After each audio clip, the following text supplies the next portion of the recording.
প্রিয় দর্শক বন্ধুগণ, মাঠে মাঠে চলছে পরাগায়ন পদ্ধতিতে তরমুজের কৃত্রিম পরাগায়ন বা হাত পরাগায়নের কাজ। ফুলের পরাগধানী হতে পরাগরেণু একই ফুলে অথবা একই জাতের অন্য ফুলের গর্ভমুণ্ডে স্থানান্তরিত হওয়াকে পরাগায়ন বলা হয়। আর পরাগায়নের ফলে উদ্ভিদের বীজের সৃষ্টি হয়।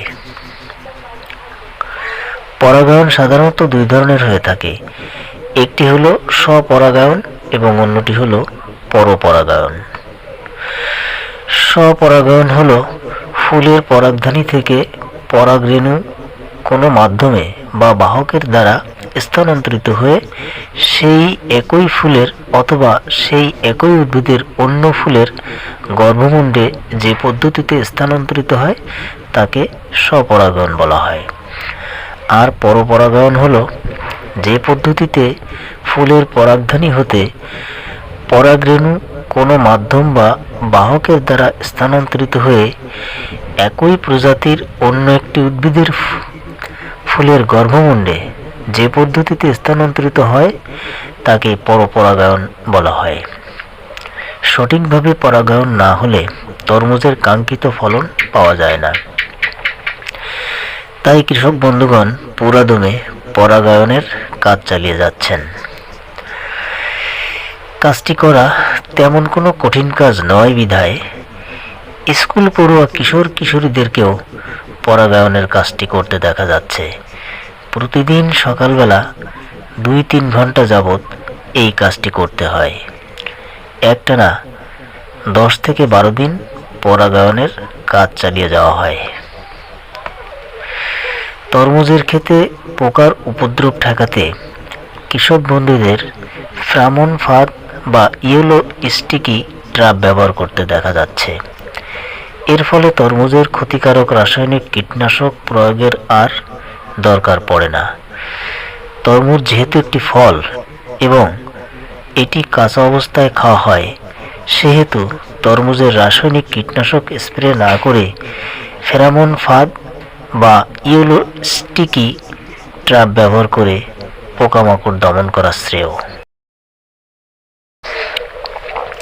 ফ্রুট ফ্লাই বা ফল মাছি দমনের জন্য ফেরোমন ফাঁদের ভেতর যে ওষুধটি ব্যবহার করা হয় সেটির নাম হলো লিওর। ফেরোমন হলো পোকাদের একটি সেক্স হরমোন। এটিতে স্ত্রী পোকাদের গায়ের গন্ধ থাকে। প্যাকেটটি থেকে এই লিওরটি বের করা মাত্রই পুরুষ পোকারা কাছাকাছি কোনো স্ত্রী পোকা আছে ভেবে সেক্স করার জন্য এগিয়ে আসে। এরপর চাষিদের পেতে রাখা ফাঁদে আটকা পড়ে এবং মারা যায়। প্রিয় বন্ধুগণ, তরমুজের ক্ষেতে 3 দিন অন্তর অন্তর সেচ দেওয়া প্রয়োজন পড়ে।